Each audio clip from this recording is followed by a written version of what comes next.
El miedo es un sentimiento innato. Siempre animo a cruzar el umbral del miedo.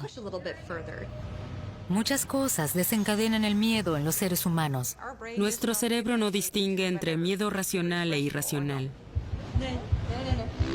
La ciencia quiere descubrir el porqué El miedo no existe. y analiza este instinto innato.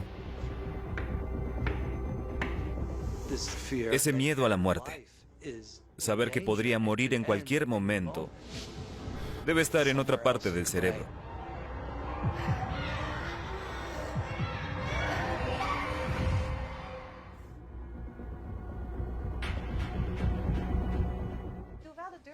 Se llama fobia al miedo extremo a determinados objetos o situaciones que son completamente inofensivos para los demás. Muy bien.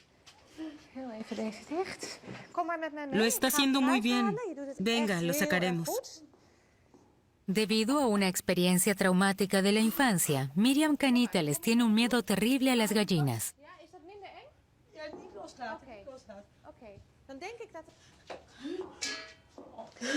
Quédese a mi lado. Es evidente que es un comportamiento completamente irracional. Me dan miedo sus patas. Aunque está clarísimo que no representa una amenaza real, las personas con fobias reaccionan como si estuvieran en peligro de muerte. Un paso más. Nuestro cerebro no distingue entre miedo racional e irracional, si existe un peligro real o no. Merel Kind investiga en la Universidad de Ámsterdam y quiere curar la fobia paralizante de Miriam a las gallinas. Con una sola pastilla.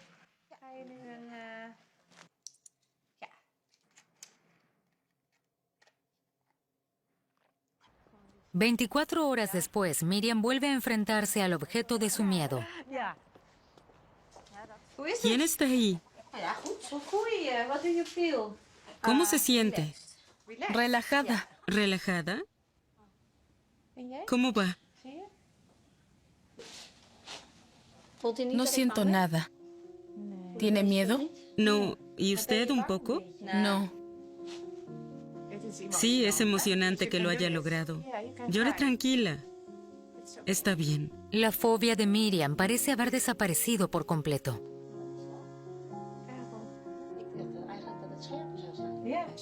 Hablaba con el gallo prácticamente como con un amigo.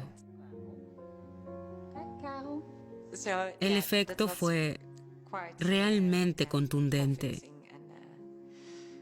Quedé muy impresionada. Los informes sobre un medicamento que tendría un efecto contra las fobias despertaron la atención mundial.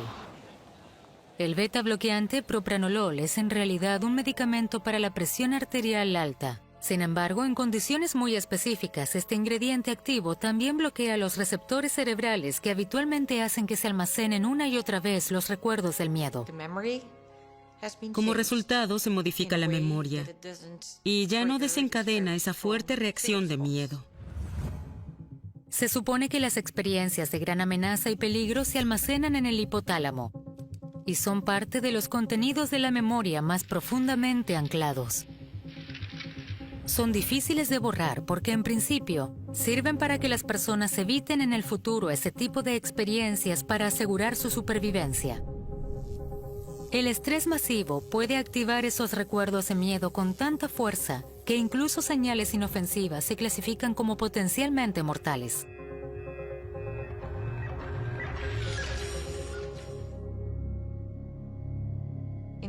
En la terapia cognitivo-conductual todavía hay muchas recaídas. En el clásico tratamiento de exposición, el paciente aprende a superar su miedo acercándose al desencadenante una y otra vez. Así va aumentando su tolerancia. En el cerebro se forma un nuevo rastro de memoria que también llamamos recuerdos de seguridad o de inhibición. Ahora el nuevo recuerdo compite con el recuerdo original del miedo. Pero este sigue estando ahí, por lo que pueden producirse recaídas. El recuerdo está anclado muy profundamente. por lo que no es difícil revivir la respuesta de miedo. Aunque los pacientes saben que no tienen por qué temer a arañas, perros o gallinas, no pueden cambiar su reacción. En el cerebro existe un conflicto entre las áreas de habilidades cognitivas, como el pensamiento, y el área de las emociones.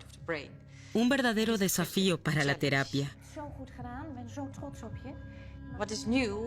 La idea de que podemos modificar la propia memoria emocional o el recuerdo del miedo, en lugar de crear un nuevo rastro de memoria que compita con el anterior, es nueva. Es un hallazgo científico completamente nuevo. Se toma una dosis de propranolol y ya al día siguiente la araña no da tanto miedo. ¿Cuál es su nivel de ansiedad? Ahora puedo sentirla. A pesar de todo, para Merel Kent el miedo sigue siendo indispensable.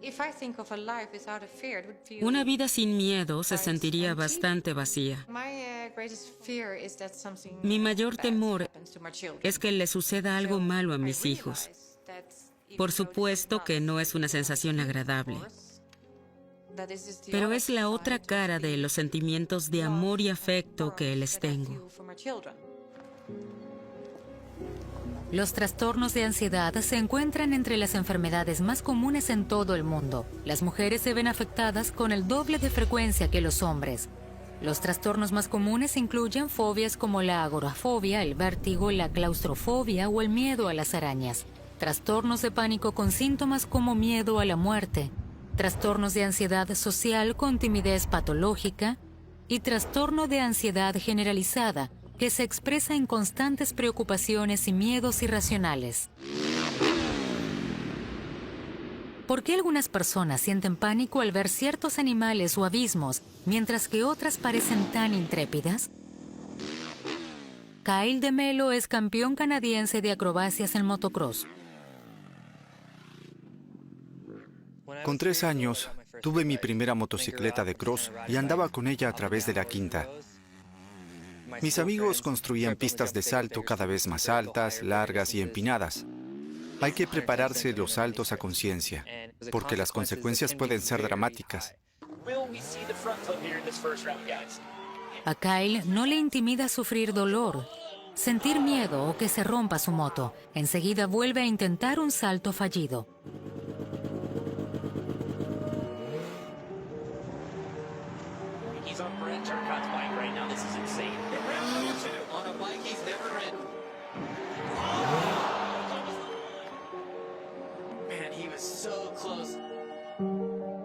Cuando un salto sale mal, o si me caigo o me lesiono, lo intento 10, 20 e incluso 100 veces hasta que salga bien. Aprender algo nuevo es una sensación fantástica. Se disparan la energía y la adrenalina. Es la mejor sensación del mundo. ¡Lo logré! La primera acrobacia frontal en una moto de nieve. El miedo no existe. Solo está en nuestra cabeza. Si lo enfrentas, desaparece. Y con el tiempo, eso es adictivo.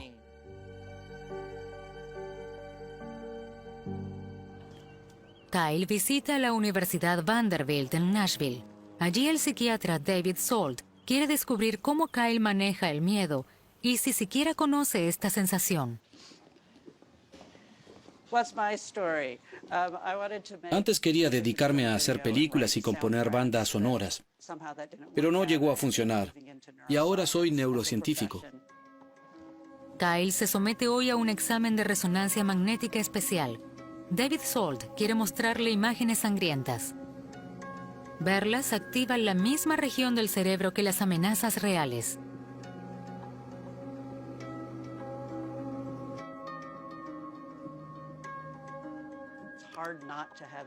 Es casi imposible no reaccionar emocionalmente ante esto. Para quien ve estas imágenes, es muy difícil reprimir sus sentimientos. Intente minimizar cualquier sentimiento que tenga viendo esas imágenes. Si hay algo en el cerebro de Kyle que lo haga inmune al miedo, David Salt lo verá. A la mañana siguiente, los resultados ya están listos. Estamos particularmente interesados en esta área. La amígdala desempeña un papel central en la sensación de miedo. El miedo desencadena diferentes reacciones en el cerebro. El tálamo es el primero en responder a los estímulos del entorno. Por ejemplo, transmite a la amígdala un fuerte ruido. Esta es la región del cerebro responsable de evaluar el peligro. Consta de 2 cúmulos de células nerviosas en forma de almendra que se encuentran en el centro del cerebro humano. La amígdala desencadena las reacciones físicas de miedo. En el caso de Kyle, tan pronto como observa las imágenes, solo se activa la corteza visual en la parte posterior del cerebro. Por lo general, también se ilumina la amígdala. No es así en el caso de Kyle. Su amígdala particularmente no muestra ninguna respuesta. Sin embargo, la corteza visual sí muestra algunas reacciones, porque procesa las imágenes. ¿Y cómo se relaciona todo esto con mis acrobacias y mi manejo del miedo?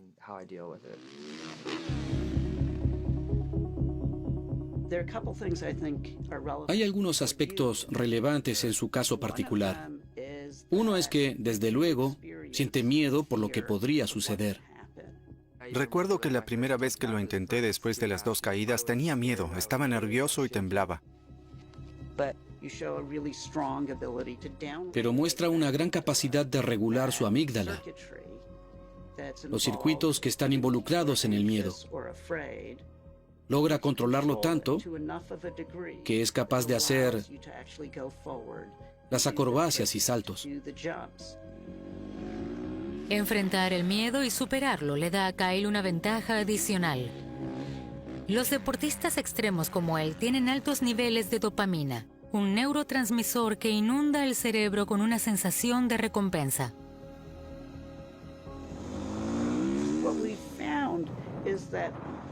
Estas personas reaccionan con más fuerza a tareas muy motivadoras. Este patrón de reacción siempre ha tenido una gran influencia en su vida. Así que está preparando un nuevo salto. Exacto. Para David Salt, la valentía es lo que define a la especie humana en su esencia. Nuestra historia evolutiva muestra que los seres humanos se extendieron por todo el planeta en un periodo relativamente corto. Pero, ¿cómo lo logramos? Tuvimos que ser capaces de superar los miedos y atrevernos a probar algo nuevo. Las personas con estas características tenían una verdadera ventaja. Es muy posible que personas como Kyle hayan hecho avanzar nuestra evolución. Pero ¿no podría ser también vital para nosotros tener miedo?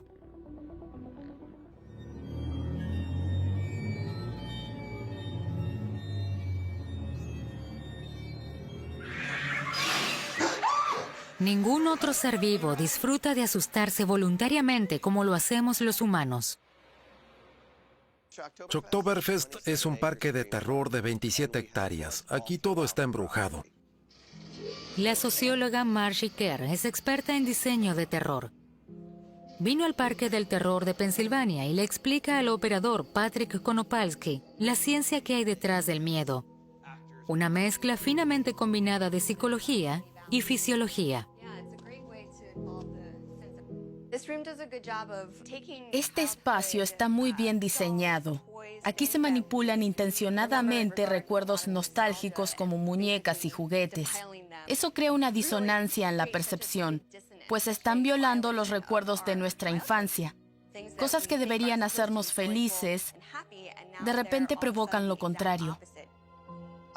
Cuando era pequeño, en muchas de mis pesadillas había objetos de mi habitación.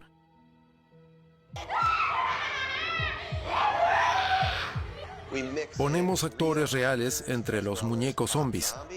Combinamos efectos de luz y música muy alta. el visitante se desorienta. Nuestro reflejo del miedo se agota después de varios golpes de efecto rápidos. Entonces apagamos el miedo. Aquí se atacan los sentidos, pero en un espacio limitado y el tiempo suficiente para hacer saltar el sistema de reacción. Luego se pasa enseguida a la siguiente situación para que los visitantes no se saturen. ¿Aquí huele a quemado? Así es, tenemos un dispositivo que genera ese olor a quemado. Nuestro sentido del olfato está vinculado en varios niveles a nuestros recuerdos. Es el único sentido que puede percibir moléculas del entorno y hacer que nuestras neuronas se activen. Pero hay que tener cuidado con eso, porque si provocamos una fuerte repugnancia con los olores, podemos catapultar al visitante fuera de la experiencia de miedo. La repugnancia y el miedo desencadenan diferentes reacciones en el cerebro y en el cuerpo. Ante olores desagradables huimos inmediatamente. Marcie Kerr ha analizado casas encantadas y del terror por todo el mundo. Es genial. Quiere perfeccionar la receta del susto. A menudo cosas que se desvían tan solo un poco de lo normal son las que infunden más miedo. Los payasos despiertan temor. La gente se pregunta siempre por qué provocan tanto miedo. De hecho, tienen mucho en común con los monstruos.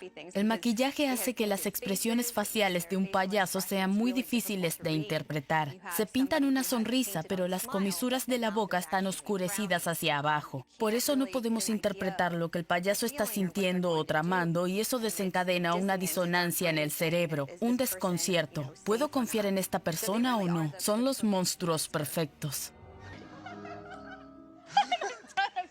¿Qué les pareció? Fue una locura. Una montaña rusa de emociones. Al principio estaba asustada, después me sentí aliviada y me reí. Notamos que después de un breve periodo de recuperación, los visitantes están absolutamente eufóricos. En la situación aterradora se liberaron una gran cantidad de endorfinas. Entonces estás a salvo de nuevo. Esta sensación de euforia no solo surge de la intensidad de la experiencia, sino también de la relajación posterior. Así que el miedo y el horror pueden ser divertidos y relajantes en un entorno seguro.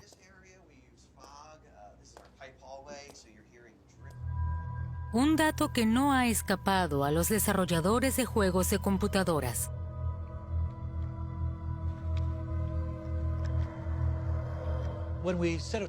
Hay dos formas de asustar a alguien.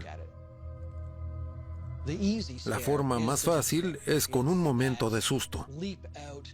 Una sorpresa de la nada que te asombra en lugar de asustarte. Pero creo que el método de Hitchcock es más efectivo. Lo atraemos. Siente que pronto sucederá algo.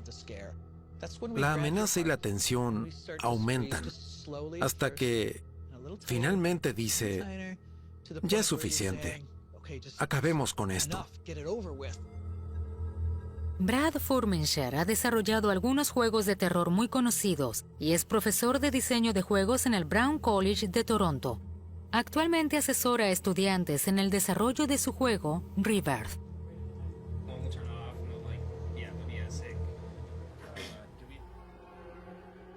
Rebirth es un juego de terror en primera persona. El jugador asume el papel de una madre que ha perdido a su pequeña hija.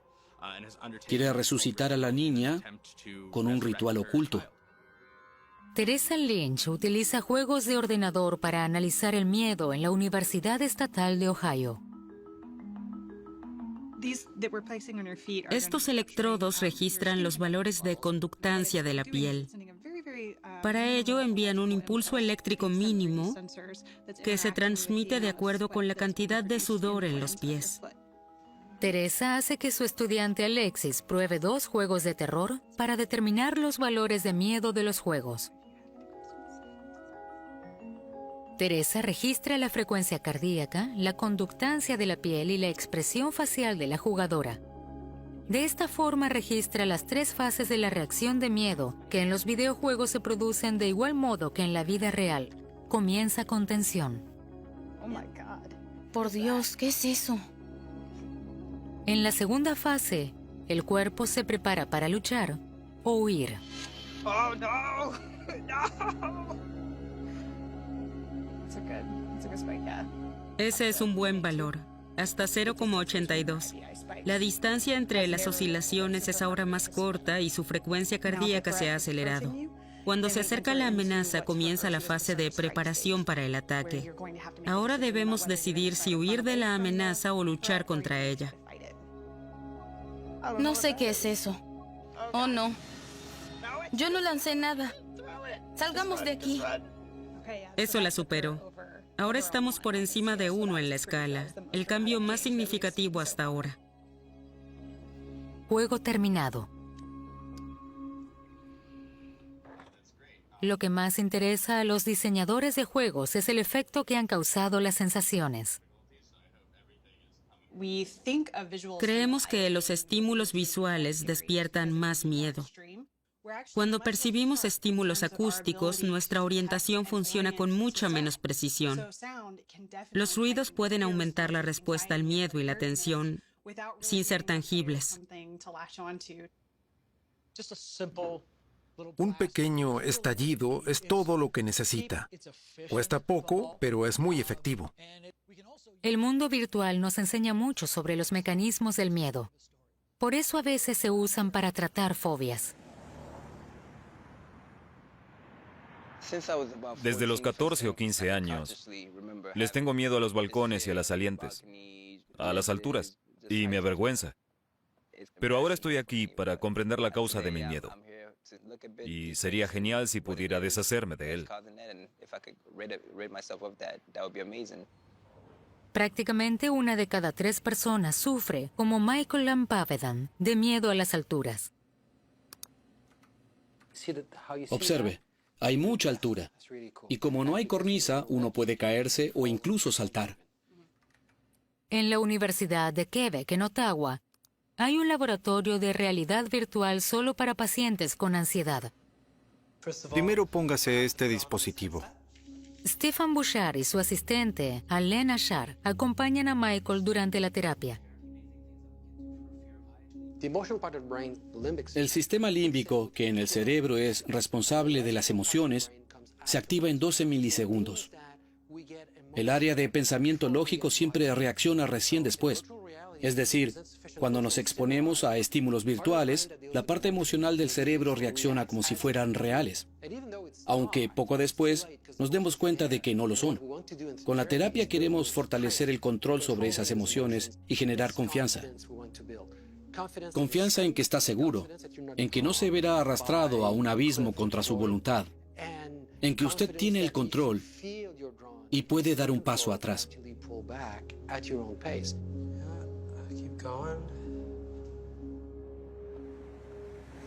Sin embargo, en primer lugar, se debe determinar qué tan fuerte es el miedo a las alturas de Michael. Veamos cuán alto puede subir la escalera sin problemas. Tan pronto como no pueda seguir, sencillamente vuelva a bajar. Un ejercicio simple, sin miedo. Pero con miedo, la fantasía se vuelve loca.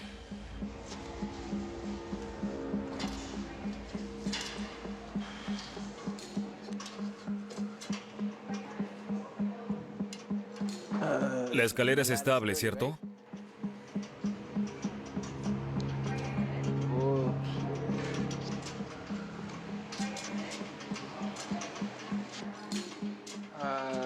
Está bien. Muy bien, Michael. Baje. Michael llegó al 5.º peldaño. Veamos qué puede hacer la terapia.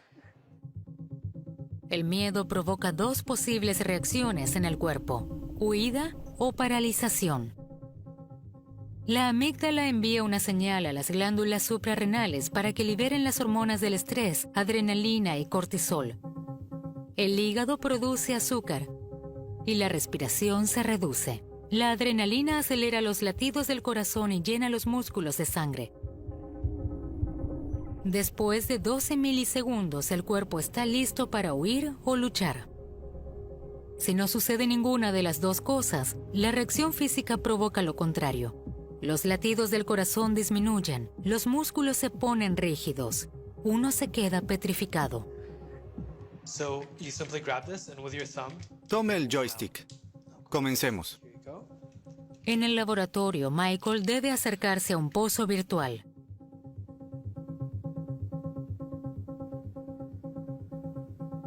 Quiero ir al abismo, pero mi cuerpo está en alerta, como si estuviera congelado. Queremos mostrarle a su cuerpo que no pasa nada si se acerca al borde. No se caerá. Baje los brazos. Lentamente, a los costados. El progreso es lento, pero constante. Michael intenta salvar el abismo caminando sobre una tabla. ¿Todo bien? Me imagino que el viento está a punto de tumbarme. Es muy extraño porque aquí no hay viento. Ese sería el factor easy, ¿verdad? Exacto. Su cerebro siempre trata de convencerlo de que es peligroso y usted trabaja contra eso. Mira, no hay peligro, todo está bien. Sí, es realmente extraño. Esta terapia es muy eficaz porque las personas afectadas pueden probar situaciones que serían demasiado peligrosas en la vida real. Por ejemplo, ahora podríamos saltar a ese pozo.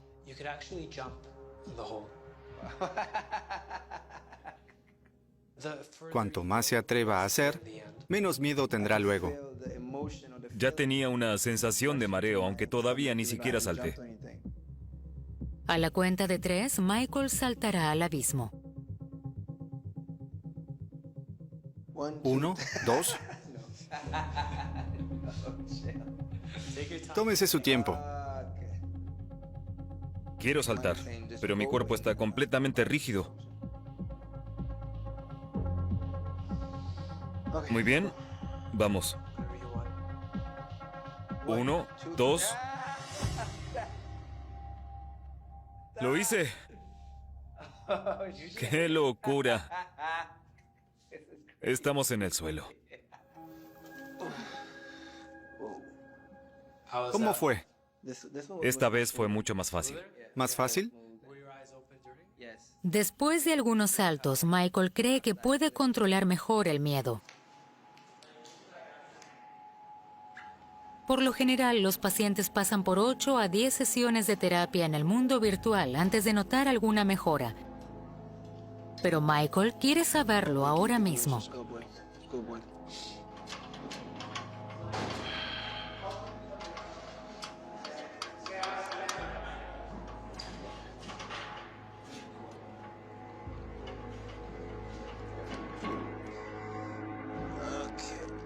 Voy a bajar.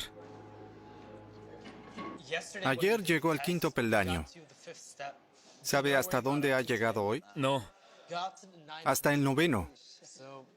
6, 7, 8, 9. ¡Qué locura! Ayer se detuvo aquí. Hoy, allá arriba. Un progreso increíble. una locura total. Felicitaciones. Muchas gracias.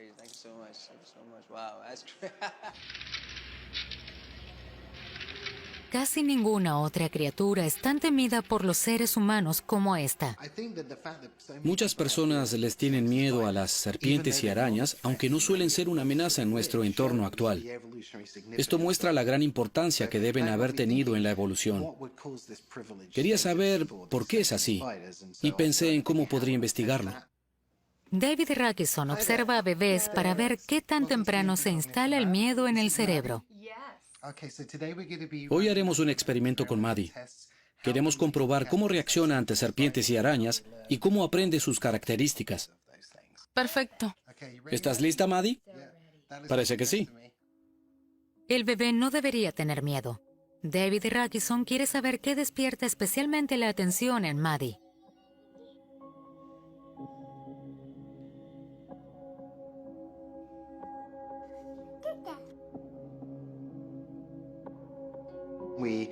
Primero le mostramos al bebé imágenes esquemáticas y luego imágenes distorsionadas de serpientes y arañas. Nos interesa cuánto tiempo mira los dibujos. Los bebés de 5 meses siguen una imagen que se asemeja a una serpiente durante más tiempo que el dibujo distorsionado de la serpiente. También miran la imagen de las arañas por más tiempo que las imágenes distorsionadas. ¿Le llama la atención un dibujo o forma familiar? Lo intentamos con flores sin ningún efecto. Tampoco con roedores o tiburones. Los bebés prefieren ciertos motivos no solo porque muestran formas biológicas típicas, sino que parecen tener un gran interés en observar serpientes y arañas. Eso se correlaciona claramente con lo que sabemos de los adultos. El miedo a las serpientes y arañas está entre las 5 principales fobias a los animales. Al parecer, esto no es evidencia de un miedo innato, sino más bien de una especie de sistema de alerta temprana. Probablemente no exista un miedo innato. Los bebés aprenden a tener miedo. Algunas cosas son obviamente más importantes, como las serpientes y las arañas. Los bebés aprenden a tenerles miedo antes que, por ejemplo, a los autos, los cigarrillos o las armas. En la evolución, los humanos adquirían rápidamente este conocimiento del peligro o morían, y entonces no podían transmitir sus genes. Un niño no tendrá miedo a las serpientes hasta que alguien en su entorno reaccione a ellas con miedo. Pero al crecer, las reacciones de los niños y las niñas se desarrollan de manera diferente. Y David Rakison cree saber por qué.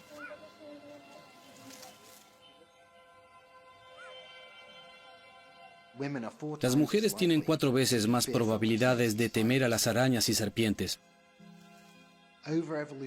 Los hombres que, en el curso de la evolución, no estuvieron dispuestos a proteger a su familia, luchar o cazar, no fueron elegidos como compañeros, de modo que su miedo no pudo transmitirse. Si una mujer muere, su bebé corre más riesgo de morir que si el padre muere. La evolución femenina tiene más que ver con la seguridad y la protección de sí misma y de sus hijos. De esta manera, se transmitieron los genes de este comportamiento en particular. Sin embargo, esto no prueba si las mujeres realmente sienten más miedo que los hombres. Pero hay cosas que todos hemos temido en un momento u otro, como el monstruo debajo de la cama. Alrededor de los 5 años, los niños desarrollan una gran imaginación, que sin embargo aún no son capaces de regular. Durante los siguientes años, la mayoría lo logra, pero algunas personas pierden el control sobre su miedo de forma permanente. En la Universidad de Friburgo, Katarina Domschke investiga la epigenética del miedo, es decir, la influencia del entorno en los genes. ¿Estamos a merced de nuestra herencia genética del miedo o podemos cambiarla?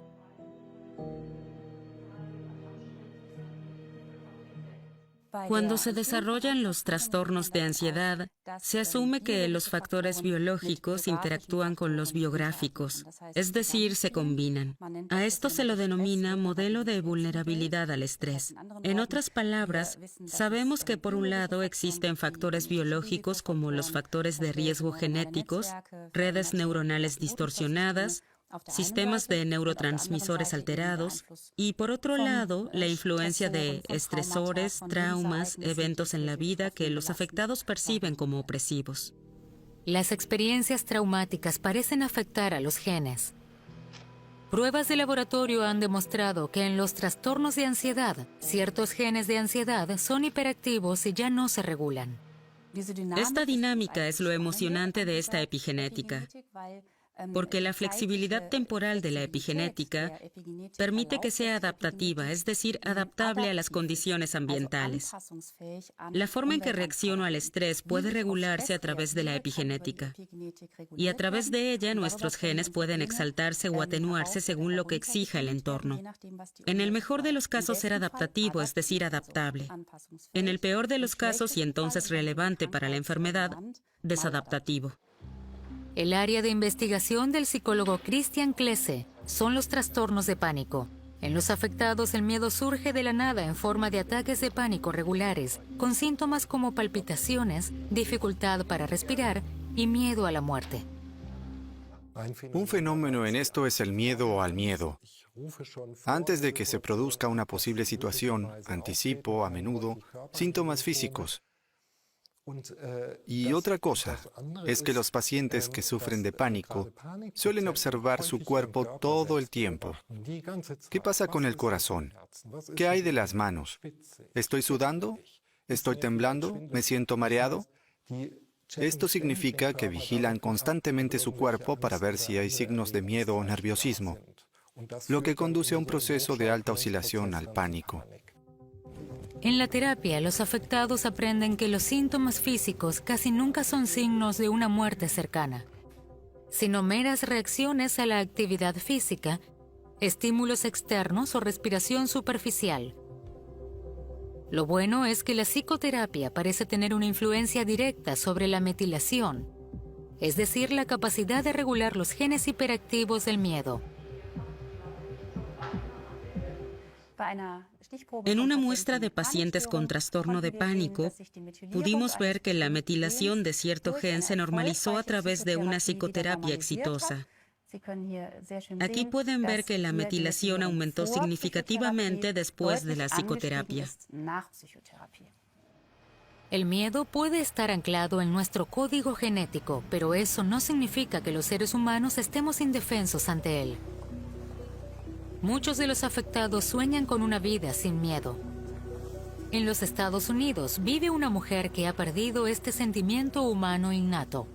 Su identidad ha sido secreta durante más de 30 años. Solo un puñado de personas sabe quién es.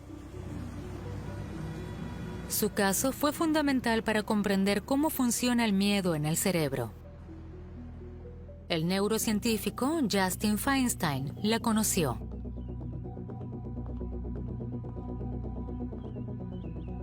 Se me permitió investigar su caso durante unos 15 años, en entornos de laboratorio, pero también en lo cotidiano.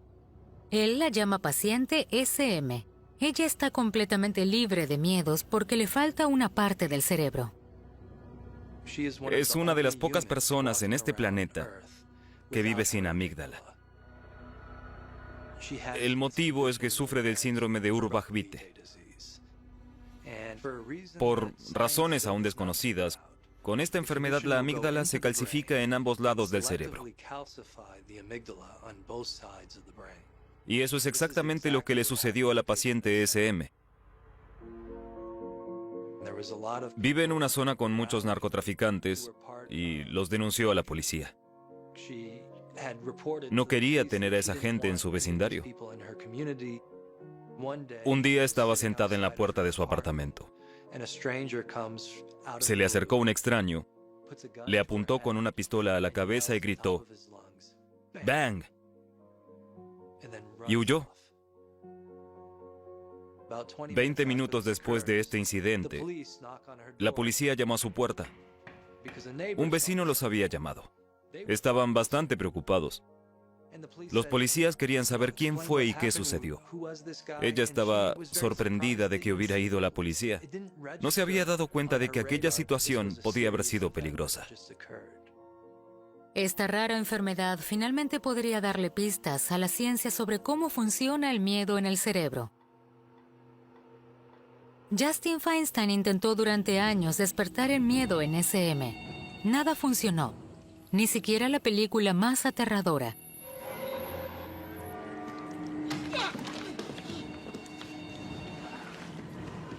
Entonces dirigió los estímulos de amenaza hacia adentro. Las amenazas internas procedentes del propio cuerpo por cambios en la frecuencia cardíaca o en el patrón de respiración. Al procesar estos cambios, el cerebro a veces los interpreta como miedo o incluso pánico.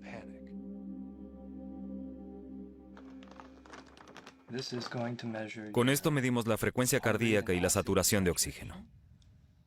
Al igual que con esta voluntaria, Justin Feinstein analizó qué sucedía al interferir con el sistema respiratorio de SM. La primera vez hicimos una prueba con un 35% de CO2. Si inhalamos demasiado dióxido de carbono, nuestro cuerpo se pone en alerta instantáneamente. Utilicé este regulador para evaluar su ansiedad antes, durante y después de cada respiración. Por lo general, los sujetos de prueba reaccionan con un poco de ansiedad. Suponíamos que SM no reaccionaría al CO2 con miedo o pánico.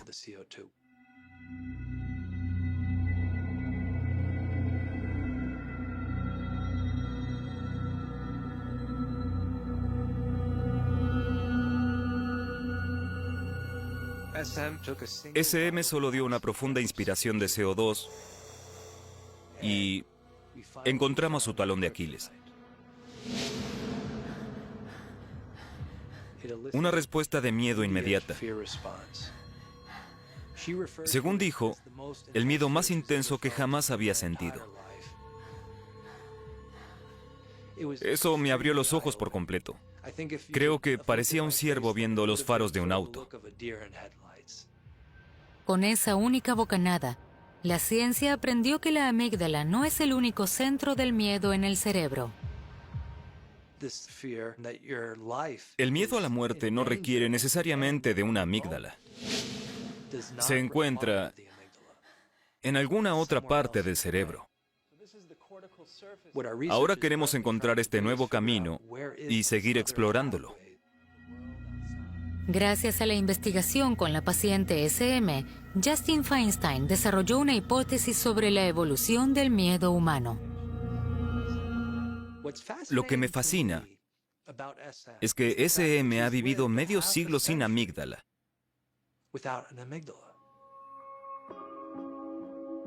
Y sobre todo, que haya sobrevivido. Y eso dice mucho sobre la evolución de las especies.